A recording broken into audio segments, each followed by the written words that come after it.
All right, Shalom. First, I want to give all praises, honor, and glory to Yahweh, Bahashem Yahweh Shai, Bahashem Rakah Kudash. Double honors to the apostles of Great Millstone, and peace and blessings to the elect. Um, this lesson is going to be, all right, going into a little bit of the history of the separation, okay, and the tension, all right, that was between the Northern Kingdom and the Southern Kingdom, all right, and when you go into the history, of course, under the rulership of King David, okay, we were all united as a whole, all right, one nation together.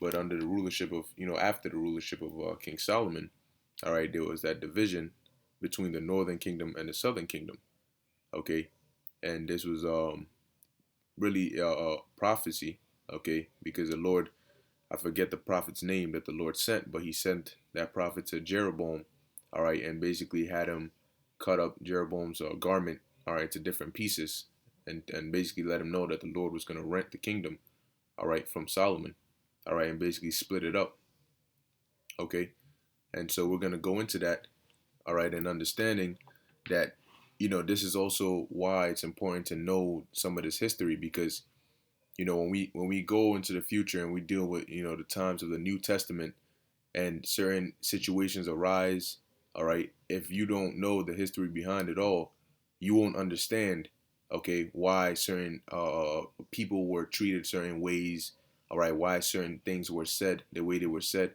why certain names were used to describe certain people, all right. You got to understand the history. Even going to the woman at the well, the Samaritan woman that was at the well that Yahweh Shai spoke to, you got to understand the history to know why he said what he said to her. Okay, but let's go into this. This is First Kings, the 12th chapter. All right, now this is after the death of King Solomon. All right, his son Rehoboam, okay, was basically the new king. Okay, now at this point the kingdom hadn't split just yet, but it was on the verge of it. Okay, so this is First Kings chapter 12, verse 3. It says that they sent and called him, and Jeroboam, you know what? I'll start at verse 1. It says, and Rehoboam went to Shechem, for all Israel were come to Shechem to make him king. And it came to pass, when Jeroboam the son of Nebat, who was yet in Egypt, heard of it. All right, now understand that Jeroboam was not, okay, a son of Solomon. As it says, it was the son of Nebat. Okay, I believe that was a servant, okay, of Solomon, but he was not the son of Solomon. Okay, so it says, when Jeroboam the son of Nebat, who was yet in Egypt, heard of it, for he was fled from the presence of King Solomon, and Jeroboam dwelt in Egypt. Okay, which shows you that we had some form of, community in Egypt, because where would, who would Jeroboam be dwelling amongst? All right. Now, also going into it, King Solomon, of course, wanted to kill Jeroboam because of the prophecy. All right, so he had to flee. Verse 3 says, that they sent and called him, and Jeroboam and all the congregation of Israel came and spake unto Rehoboam, saying, thy father. Now, at this point, keep in mind, Jeroboam had already gained favor. Okay, majority of the Israelites, all right, liked Jeroboam. Okay, based on how he conducted himself and so on and so forth. All right, while he was under King Solomon. Okay, which also made him a threat. All right, so it says, and that's why they sent and called him. It says, and Jeroboam and all the congregation of Israel came and spake unto Rehoboam, saying, thy father made our yoke grievous. Now therefore make thou the grievous service of thy father, and his heavy yoke which he put on us lighter, and we will serve thee. Now what yoke were they talking about? Okay, because when you go here to First Kings chapter 5 verse 13, it says, and King Solomon raised a levy out of all Israel, and the levy was 30,000 men. Okay, now let's look up the word levy. All right, it says here, impose a tax or fine, okay, to enlist someone for military service. All right, an act of levying a tax, fee, or fine. Now, when you hear that, you think it's talking about money, but notice it says 30,000 men. Okay, now so just like a tax, is like, a certain amount that has to be given up by everybody to serve a certain purpose. This levy of men, all right, were a group of people who had to be given up, all right, by the different respective tribes to serve a certain purpose. Okay, now let's look up the word levy. All right, it says mach. Okay, or I believe that's a sa. Okay, oh masa sounds like massa. But anyway, it says here gang or body of forced laborers, task workers, labor band or gang, forced service, task worn, serfdom, tributary, tribute, taskmasters. All right, forced service. Okay, so because when you read about Solomon's king when he built the house of the Lord, all right, and when he built his house, how do you think the work got done? Okay, you needed people to do the physical work. Now let's see if they might give us some history behind it when we look up the word levy. All right, it says here levy, 1 Kings 4:6, forced service. The service of tributaries was often thus exacted by kings. Solomon raised a great levy of 30,000 men, about 2% of the population, to work for him by courses on Lebanon. Adoram presided over this forced labor, all right, service, okay, because he was king. So he put this levy upon them, all right, and that's why the people came to say after Solomon was dead, they came to Rehoboam, and this is why they said, "Thy father made our yoke grievous." Okay, now therefore make thou the grievous service of thy father, and his heavy yoke which he put upon us lighter, and we will serve thee. So they were saying the kind of work he was putting on us, the levies he was raising, it was too much. All right, so ease it up. So and then we'll be cool with you. It says, and he said unto them, depart yet for 3 days, then come again to me. And the people departed. All right. And the King Rehoboam consulted with the old men that stood before Solomon his father, while he yet lived, and said, how do ye advise that I may answer this people? All right. And instead of him seeking wise counsel, because understand that being that those men, yeah, they were old, that means they had experience. Of course, dealing with, the people while Solomon was ruling, they knew how, of course, they would hear certain things that the king might not hear. Okay. Now, when you look up the word consulted, let's look that up. It says to advise. All right. To advise, to consult, to give counsel. Okay. So, hey, even an example would be what's his name? Jethro. Okay. He consulted with Moses and advised Moses. Now, had Moses not taken heed to his advice, you see how that would have turned out. Okay. So these men that were advising uh, uh, Solomon, okay, they basically would speak on behalf of the people with certain things, certain complaints that will come in. All right, they would counsel him and talk to him because kings had a king's court, which would be filled with the counsel, all right, of the king. You had the treasurer and all these different people who would come together and they would speak on certain things, all right, and discuss certain things before they would give a certain decree. You watch shows like Game of Thrones, they show you an example of that. Okay. Now, being that they had this experience, okay, Rehoboam should have listened to them. But instead, this is what he did. Verse 7. And they spake unto him, saying, if thou wilt be a servant unto this people this day, and wilt serve them, and answer them, and speak good words to them, then they shall be thy servants forever. All right, because ultimately it also goes into first impression. You're now being made the king. All right, how do you want the nation to look at you? Because if their main impression of you is, nah, you're about to be a tyrant, of course, regardless of what you do after that, that still is gonna still be in the back of their minds. It says, but he forsook the counsel of the old men, which they had given him, and consulted with the young men that were grown up with him, which stood before him.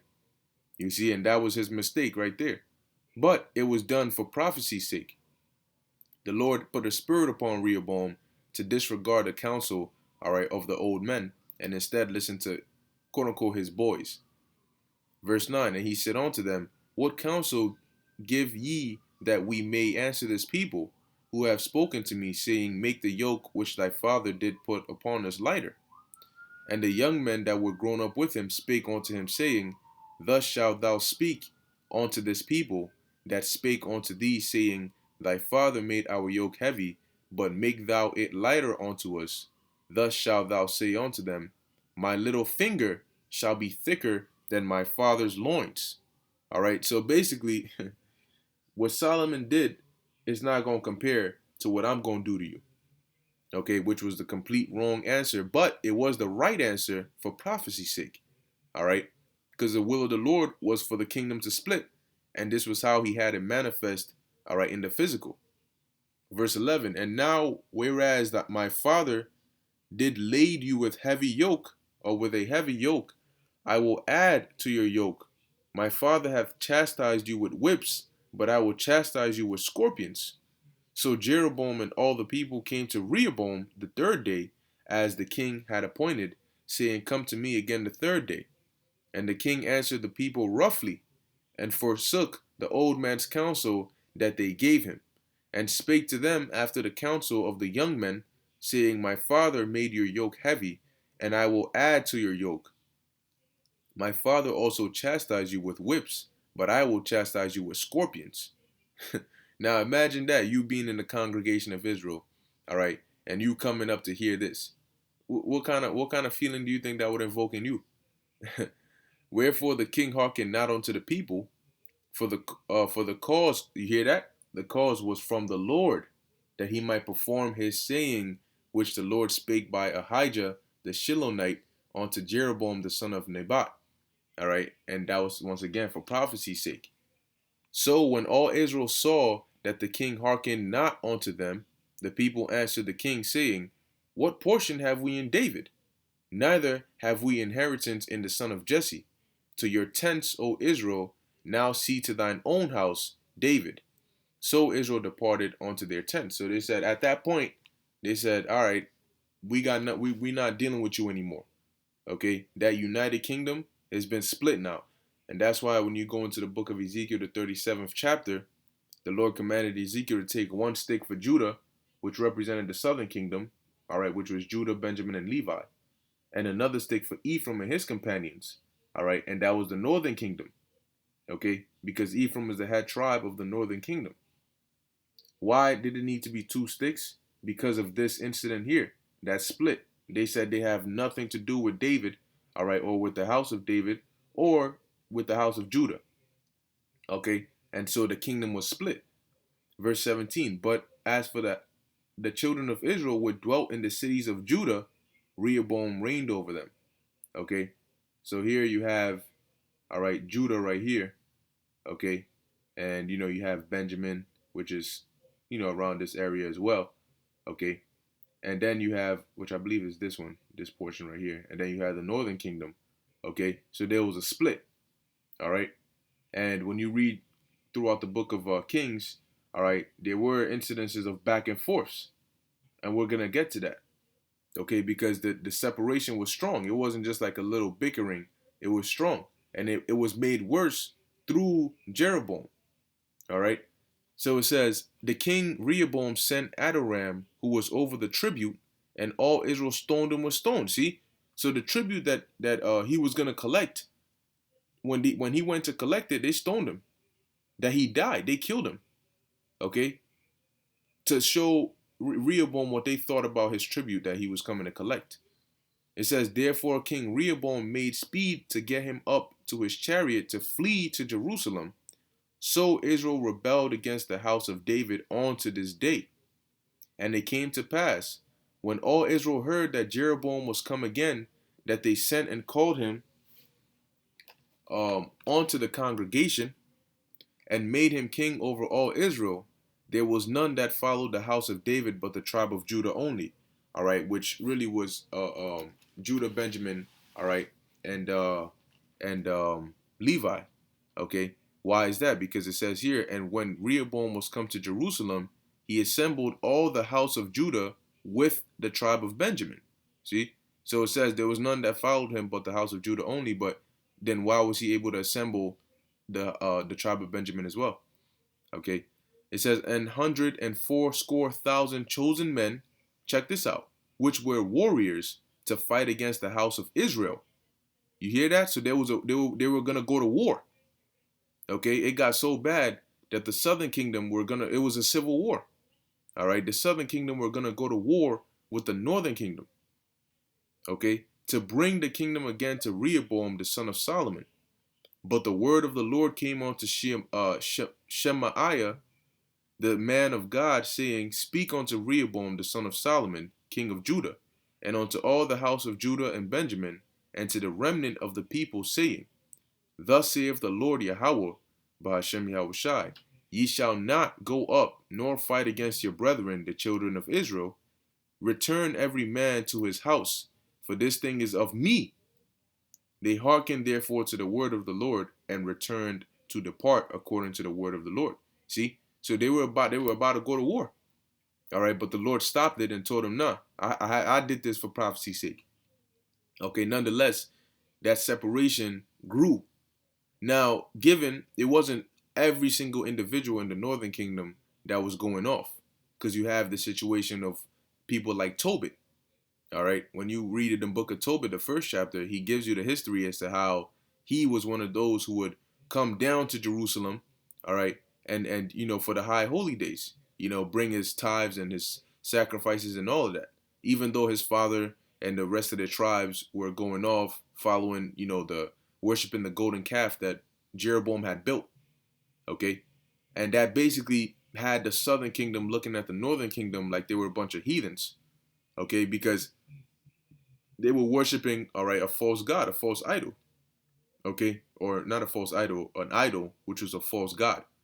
Okay, so they were basically thought of them as heathens. Okay, now it says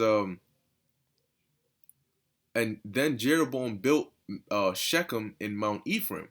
All right, so when you look at this map here, all right, Ephraim is this portion right here. Now it doesn't show. Oh, okay, here it is. Shechem right here. So it was on a now the geographical location of Israel. You have the coastal plain, and next to it you have the mountain range. All right, so areas like Jerusalem, okay, Shechem. These are all. That's why it says mount, because they were actually mountains. Okay, Mount Gilead and all of that. They were mountains, and then before you hit the Jordan River, you had a valley, because it went from mountain range down, all right, to the river, which was a valley. Okay, and then you had this area going on, so on and so forth. Okay, so he built. Let's see what he built. Okay, it says and dwelt therein. Okay, and went out from thence and built Penuel. And Jeroboam said in his heart, Now shall the kingdom return to the house of David. So Jeroboam, all right, was basically saying, okay, being that we're all still one nation, what happens when the holy days come? Because the temple, all right, and the house of the Lord was built. It was in Jerusalem. Okay, so he's saying here, now shall the kingdom return to the house of David. Why? Because it says, if these people go up to do sacrifice in the house of the Lord at Jerusalem, then shall the heart of this people turn again unto their Lord. Because while we're keeping the holy day together in Jerusalem, all right, we would forgive each other and forget about the tension.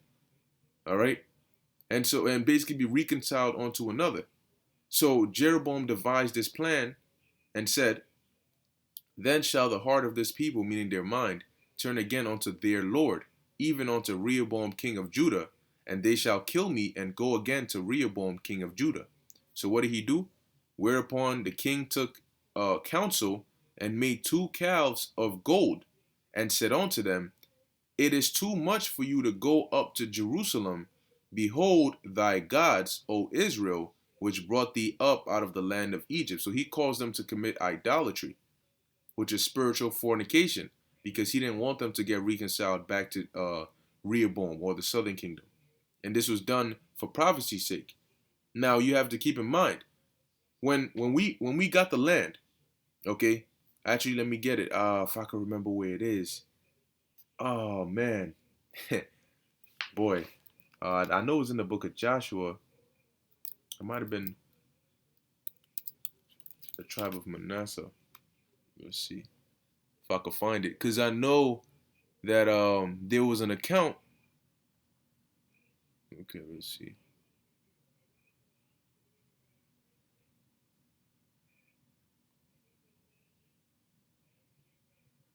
All right.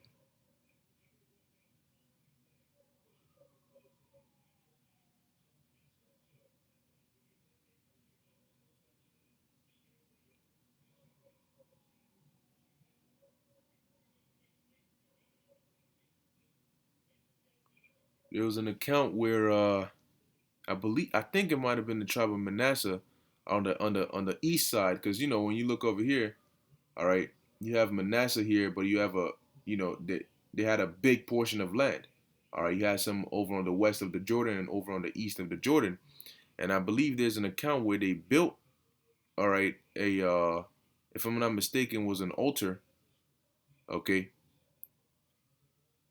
and all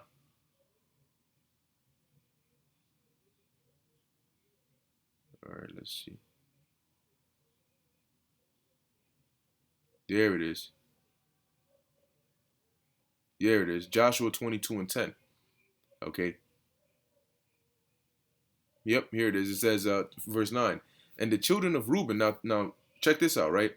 The reason I'm bringing this scripture out is to show you that this is how Israel looked at the tribe of Manasseh and Reuben for doing this. All right, so how much more do you think the southern kingdom would have looked at the northern kingdom for actually worshiping golden calves? Now let's read this. Verse 9, it says, and the children of Reuben and the children of Gad and the half tribe of Manasseh returned and departed from the children of Israel out of Shiloh, which is in the land of Canaan, to go on to the country of Gilead, to the land of their possession, whereof they were possessed, according to the word of the Lord by the hand of Moses. And that's Manasseh, Gad, and Reuben. So they basically left around this area to come back to their respective lands. It says, and when they came onto the borders of Jordan, that are in the land of Canaan, the children of Reuben and the children of Gad and the half tribe of Manasseh built there an altar by Jordan, a great altar to see to. And the children of Israel heard say, behold, the children of Reuben and the children of Gad and the half tribe of Manasseh have built an altar over against the land of Canaan in the borders of Jordan at the passage of the children of Israel. And when the children of Israel heard of it, the whole congregation of the children of Israel gathered themselves together at Shiloh to go up to war against them. Okay? And they were really about to go put in the work because they had built an altar there. All right? But when you actually go into it, I'll see if I can find it. Um Okay, I'll read this part. It's jump to verse 15. And they came unto the children of Reuben, and to the children of Gad, and to the half tribe of Manasseh, unto the land of Gilead. And they spake with them, saying, thus saith the whole congregation of the Lord, what trespass is this that ye have committed against the power of Israel, to turn away this day from following the Lord, in that ye have builded you an altar, that ye might rebel this day against the Lord? Okay, and then when you go into it, the reason they built it, all right, as they explained, was so that being that the travel was so long from them all the way here, they didn't want their descendants to forget, all right, the power of Yahweh Bashem Yahushai. Okay, um yeah, verse 23, it says that we have built us an altar to turn from following the Lord. Actually, I'll start at verse 21. Then the children of Reuben and the children of Gad and the half tribe of Manasseh answered and said unto the heads of the thousands of Israel, the Lord Yahweh Bahashem Yahushai, power of gods, and the Lord God of gods, he knoweth, and Israel he shall know, if it be in rebellion or if in transgression against the Lord, save us not this day, that we have built us an altar to turn from following the Lord, or if to offer thereon burnt offering or meat offering, or if to offer peace offerings thereon, let the Lord himself require it. And if we have not rather done it, for fear of this thing, saying, in time to come, your children might speak unto our children, saying, what have ye to do with the Lord power of Israel? So that's what it was. They didn't want, well, let's read it. For the Lord hath made Jordan a border between us and you, ye children of Reuben and children of Gad, ye have no part in the Lord. So shall your children make our children to cease from following the Lord. Therefore we said, let us now prepare to build us an altar, not for burnt offering, nor for sacrifice, but that it may be a witness between us and you and our generations after us, that we might serve, or that we might do the service of the Lord before him with our burnt offerings, and with our sacrifices, and with our peace offerings, that your children may not say to our children in time to come, ye have no part in the Lord. So this is the reason they built an altar to the Lord. But understand that the second Israel heard that they did this, before they even had an explanation, they were ready to go to war. Saying that you basically, they thought they were going off. Okay? So now, if that's how they felt, okay, and it was a justified reason as to why the three tribes did that, how do you think that the southern kingdom felt against the northern kingdom doing this? I mean, in terms of following Jeroboam doing this, verse 28. Whereupon the king took counsel and made 2 calves of gold, and said unto them, it is too much for you to go up to Jerusalem. Behold thy gods, O Israel, which brought thee up out of the land of Egypt. How much more disgust and disdain do you think the southern kingdom would have held towards the northern kingdom after hearing something like this? And he set one in Bethel, and another he put in Dan.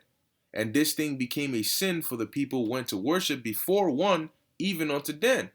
And he made an house of high places, and made priests of the lowest people, which were not of the sons of Levi. So they were going totally off. Okay? Completely off, man. So as they were doing this, and they even kicked out, all right, let me read that. 2 Corinthians 11 and 13. And the priests and the Levites that were in all Israel resorted to him out of their coasts. They were resorted to, I believe it was Rehoboam, okay? Or basically they came back, all right, to Judah, because the tribe of Levi, remember, they didn't have an inheritance, as in a piece of land given to them. If you look at the land that's been cut up, you don't see the tribe of Levi on here. Okay. Now, that was because the Lord, okay, had them get a portion within everybody's land. So you had certain cities within all the different tribes that would be designated for the Levites, okay, that they could perform their whatever they had to do. So basically it says here, all the priests and the Levites that were in all Israel, that's why it says they were in all Israel, resorted to him out of all their coasts. For the Levites left their suburbs and their possession, and came to Judah and Jerusalem, for Jeroboam and his sons had cast them off from executing the priest's office unto the Lord. So he kicked them out, okay? Because they weren't, the Levites were to execute the office to serve the Lord, but they weren't serving the Lord. They were serving idols, all right? And as we read, Jeroboam chose some vile men and made them priests, okay? So upon hearing all this, you think that the southern kingdom, they didn't tell their children and their kids after them, all right, about basically looking at the northern kingdom as though they were foreigners and acting as heathens and basically not a part of this anymore. The kingdom was already split. And on top of that, they were going off. All right, now this is the book of Matthew, chapter 18, verse 5. It says, moreover, if thy brother shall trespass against thee, go and tell him his fault between thee and him alone. If he shall hear thee, thou hast gained thy brother. But if he will not hear thee, then take with thee 1 or 2 more, that in the mouth of 2 or 3 witnesses every word may be established. And if he shall neglect to hear them, tell it unto the church. But if he neglect to hear the church, let him be unto thee as an heathen man and a publican. Now this is if he trespass against you and it escalates to that point. So going back then, how much more for them trespassing against the Lord? All right. And ultimately, when they got deported out of their land, okay, by the different Assyrian kings, okay, now they really were out of the land, and the Assyrian kings, all right, a few of them, Ashuradon, when you read in the book of Ezra, the fourth chapter, they imported heathens into the land of the northern kingdom. Okay, so come time of the New Testament, okay, when the map looks a little different, let's look up land of Israel, New Testament. All right, when the names are a little different, all right, and you see Decapolis and Galilee and Samaria, all these different names. I'm trying to find a good one. Oh man.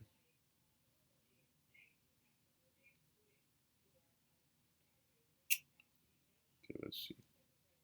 No, it's not it. Let's type in Israel map New Testament. There we go. Okay, let's use this. All right. So now this is still the same area.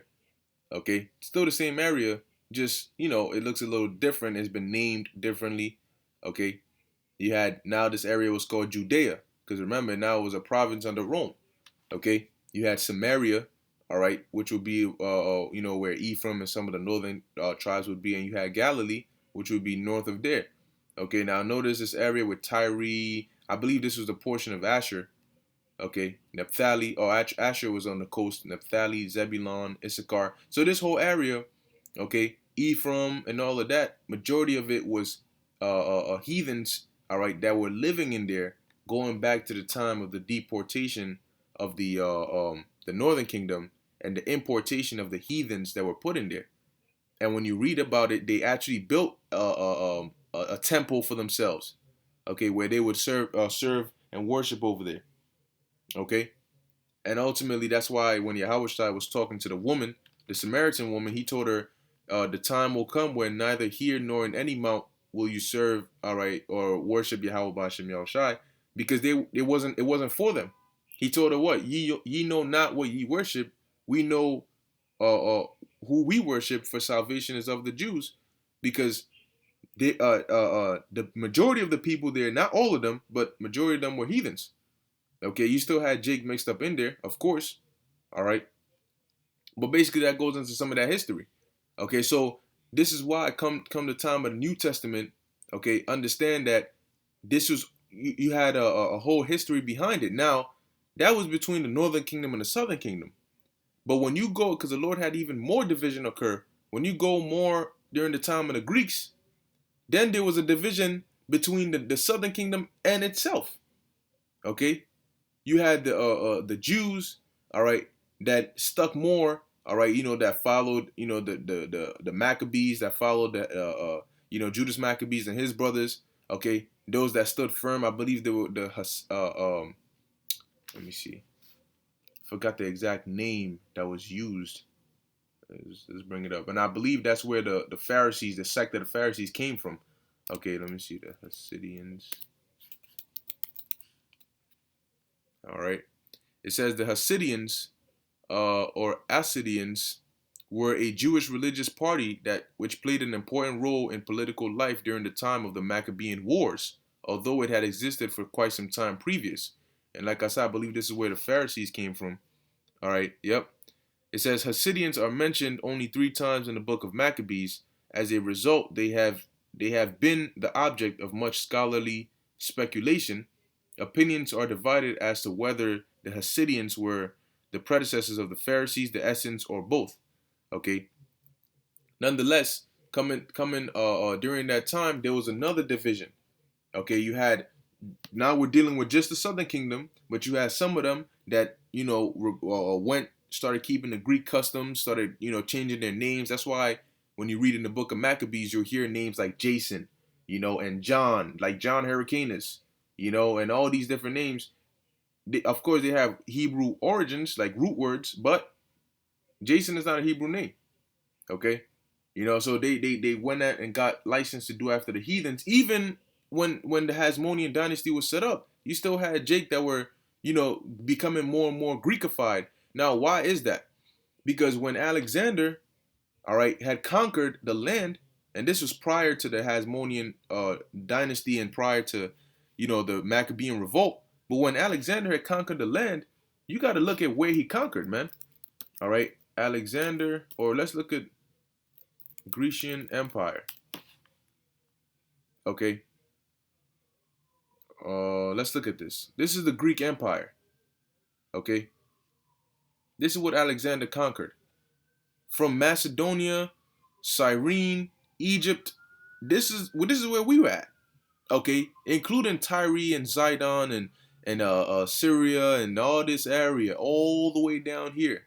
Okay, he took over this whole joint, and Alexander had a plan, which was what, Pan-Hellenism, which means all Greek. So if Alexander had taken over all these lands, what language do you think these people would have been speaking? Okay, they spoke Greek. Okay, that's why Greek was one of the main languages during the time of the New Testament. Okay, you will hear people getting called Grecians and so on and so forth. Okay, now you had Latin, of course. Okay, but you also had Greek. Okay, you also had Greek. Okay, that was because of Alexander going around and conquering. Okay, so regardless of whether they were heathens or Israelites, it's called Pan-Hellenism. That's all Greek. Okay, and so when you go into like different verses, like when Peter had the vision and he said, I have not eaten anything that is unclean." All right, he basically goes and tells him, you know how it is unlawful to keep company with him that is of another nation. Brothers have broken it down countless times. You go into the word, it means of another tribe. But why would Peter say that? You got to understand the history, okay? Because some of these tribes they were so far off that they will be considered heathens, okay? Like how the scriptures talk about be not unequally yoked, all right, with unbelievers. You know, that's like you hanging out, not necessarily as though is like that's like you hanging with a crew in the world. They smoking and committing adultery and all of that, and you being in the truth are hanging with them. Okay, what's that about? You know what I'm saying? That's how it was. Okay, and that's why Peter said that. See, we of course, being in the truth, we stick to ourselves, and we deal with people in the world, every now and then if we have to. Okay, but you're not gonna see us in their company. Okay, why? Because if you were to modernize the situation, they would be considered or they would be likened onto how the Northern Kingdom was going off and serving idols. That's what the 2/3 would be likened onto. Okay, or the 2/3 would be likened onto the Israelites that left the faith and went and started practicing the Greek customs and started dressing like Greeks. That's how you see them today. And we would be likened onto those that are partook in the Hasmonean or the Maccabean revolt, and stuck to our customs, so on and so forth. Okay, although for a time, okay, we were in the world, okay, we were also going off, but the Lord had mercy on us and brought us into this truth. But I'm speaking from a now perspective, okay, from us being in the truth now, okay. So once again, it all goes into that history, which I know brothers have done videos, all right, dealing with the Syro-Phoenician woman, okay. I'm still watching that, but once again, for you to even understand a situation like that, you got to understand the history. You got to understand why was she called, all right, a Syro-Phoenician. We're not obviously we learned we're not going to call we're not going if somebody's an Israelite, we're not going to say they're heathen or vice versa. Okay. Now you even have an account in the scriptures where who was it, Simon? All right, let's see it. There it is. Yeah, here it is. All right, an account right here, Matthew 10:4. Now this was listing the names of the disciples, right? Now if you get all caught up on the names and you don't look into it, you get tripped up because here it lists one of the disciples. It says Simon the Canaanite. Now does that mean that Simon was a Canaanite, was a heathen? The Lord is going to have a heathen as one of his 12 disciples? When he commanded his disciples to go not into the way of the Gentiles? Right there. Verse 5, these 12 Yahushua sent forth and commanded them, saying, go not into the way of the Gentiles, and into any way and into any city of the Samaritans enter ye not. But yet he's going to have a heathen within amongst the 12 disciples. Okay. when you look into the word Canaanite, okay, um, it says Kanaios, okay, which the definition for the one here is zealous, okay, not as in an actual Canaanite like a heathen, okay, and it says of Aramaic origin, okay, which is as here it says Kana, okay. Let's click on the Hebrew. All right. The definition here is what? To be jealous, to be envious, to be zealous. Okay. So it wasn't saying he was a Canaanite as in he was a heathen. Because now let's look up Canaanite. Let's look up a word for actual Canaanite. All right. Let's look up Canaanite here. And let's see what the word for that is. All right. Now notice how it says here, Canaanite, see Cana or Kana for zealous, okay? But this is a different word. All right. You see this word right here? And this word right here, they both in the Hebrew, okay? But if you were to translate them to English, they'll both say Canaanite. But they have two different definitions. So you can't just, oh, well, it says she's Syrophoenician, so she was a heathen. The Lord healed a heathen woman, and oh my gosh, that means salvation is of everybody. But hold up, they're gonna bring scriptures that I was watching the elder Yashawamba said it in one of his videos. They're gonna bring scriptures that say not to the Jew only, but the Greek. You know, but in how the hell does that? If being that that's not obviously that's not what it means, but if that is what it meant, the Lord is he only came for only Jake and Greeks, Edomites. What about the rest of the world? You know, you're trying to say that the Lord came for everybody in the whole world, but the precept you're using, if by your definition it means what it means, then he would have only came for what? Jake and the Greek? So what about the Chinese and the Africans and all of them? All right, it doesn't make sense, man. Okay, people are just trying to find other ways to try and make their false beliefs a reality so they can comfort their hurt feelings. All right, but anyway, I'm gonna end it off here. Just wanted to go into some history on that. Okay, once again, it's important to understand this history because in order to know the mystery, you gotta understand the history. Okay, so with that, I hope you were edified. I want to give all praises, honor, and glory to Yahweh, Bahashem, Yahushai, Bahashem, Rakakudash. Until next time, Shalom.